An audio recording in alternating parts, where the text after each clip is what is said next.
ನಮಸ್ಕಾರ, ನಿಮಗೆಲ್ಲರಿಗೂ ದಿಶು ಹೋಮ್ ಕಿಚನಿಗೆ ಸ್ವಾಗತ. ಇವತ್ತು ನಾವು ಡಿಫ್ರೆಂಟಾಗಿ ಮತ್ತು ಟೇಸ್ಟಿಯಾಗಿ ಕಾರ್ನ್ ಪಕೋಡಾನ ಹೇಗೆ ಮಾಡೋದು ಅಂತ ನೋಡೋಣ.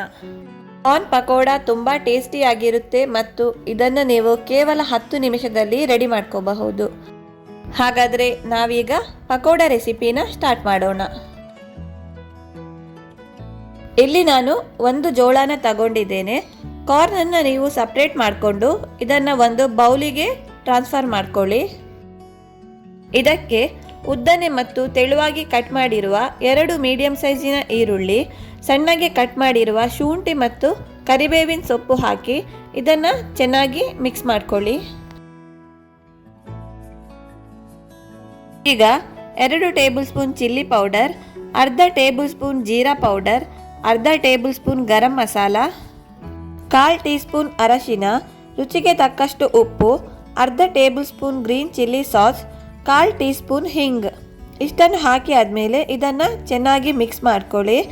ಗ್ರೀನ್ ಚಿಲ್ಲಿ ಸಾಸ್ ಇಲ್ಲ ಅಂದರೆ 2 ಅಥವಾ 3 ಕಾಯಿ ಮೆಣಸನ್ನು ಸಣ್ಣಗೆ ಕಟ್ ಮಾಡಿಕೊಂಡು ಇದಕ್ಕೆ ಹಾಕಿ. ಮಸಾಲೆ ಎಲ್ಲ ಕಾರ್ನ್ ಜೊತೆ ಚೆನ್ನಾಗಿ ಬೆರಿಬೇಕು, ಆ ರೀತಿ ನೀವು ಮಿಕ್ಸ್ ಮಾಡ್ಕೊಳ್ಳಿ. ಈಗ ಇದಕ್ಕೆ 1 ಕಪ್ ಕಡಲೆ ಹಿಟ್ಟು, 2 ಟೇಬಲ್ ಸ್ಪೂನ್ ಅಕ್ಕಿ ಹಿಟ್ಟು ಹಾಕೋದ್ರಿಂದ ಸ್ವಲ್ಪ ಕ್ರಿಸ್ಪಿನೆಸ್ ಜಾಸ್ತಿ ಬರುತ್ತೆ. ಸ್ವಲ್ಪ ಕೊತ್ತಂಬರಿ ಸೊಪ್ಪು ಹಾಕಿ ಇದನ್ನು ಒಂದ್ಸಲ ಚೆನ್ನಾಗಿ ಮಿಕ್ಸ್ ಮಾಡ್ಕೊಳ್ಳಿ. ಆಮೇಲೆ ಸ್ವಲ್ಪವೇ ನೀರು ಹಾಕ್ಕೊಂಡು ಇದನ್ನು ಮಿಕ್ಸ್ ಮಾಡ್ಕೊಳ್ಳಿ. ಒಮ್ಮೆಲೆ ಜಾಸ್ತಿ ನೀರು ಹಾಕಬೇಡಿ, ನೋಡಿಕೊಂಡು ಸ್ವಲ್ಪವೇ ನೀರು ಹಾಕಿ ಇದನ್ನು ಮಿಕ್ಸ್ ಮಾಡ್ಕೊಳ್ಳಿ. ಜಾಸ್ತಿ ತೆಳು ಮಾಡಬೇಡಿ, ಈ ರೀತಿ ನಮಗೆ ಉಂಡೆ ಮಾಡಿ ಎಣ್ಣೆಯಲ್ಲಿ ಹಾಕುವಷ್ಟು ಗಟ್ಟಿ ಇರಬೇಕು. ಕಾರ್ನ್ ಪಕೋಡ ಮಾಡಲು ಎಣ್ಣೆಯನ್ನು ಬಿಸಿಗಿಡಿ.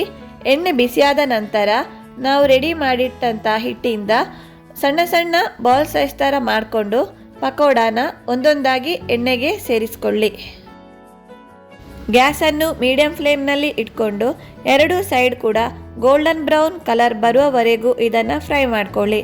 ಪಕೋಡ ಹಾಕಿ 1-2 ನಿಮಿಷ ಆದಮೇಲೆ ಇದನ್ನು ಇನ್ನೊಂದು ಸೈಡ್ ಟರ್ನ್ ಮಾಡಿ ಇನ್ನೊಂದು ಸೈಡ್ ಸಹ ಫ್ರೈ ಮಾಡ್ಕೊಳ್ಳಿ. 2 ಸೈಡ್ ಕೂಡ ಪಕೋಡ ಕರೆಕ್ಟಾಗಿ ಫ್ರೈ ಆದ ನಂತರ ಇದನ್ನು ತೆಗೆದು ಬಿಡಿ.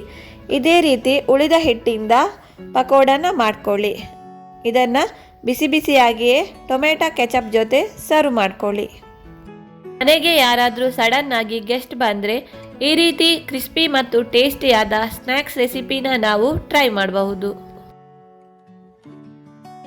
ಈ ರೆಸಿಪಿ ನಿಮಗೆ ಇಷ್ಟ ಆದರೆ ಲೈಕ್ ಮಾಡಿ, ಕಮೆಂಟ್ ಮಾಡಿ, ಶೇರ್ ಮಾಡಿ.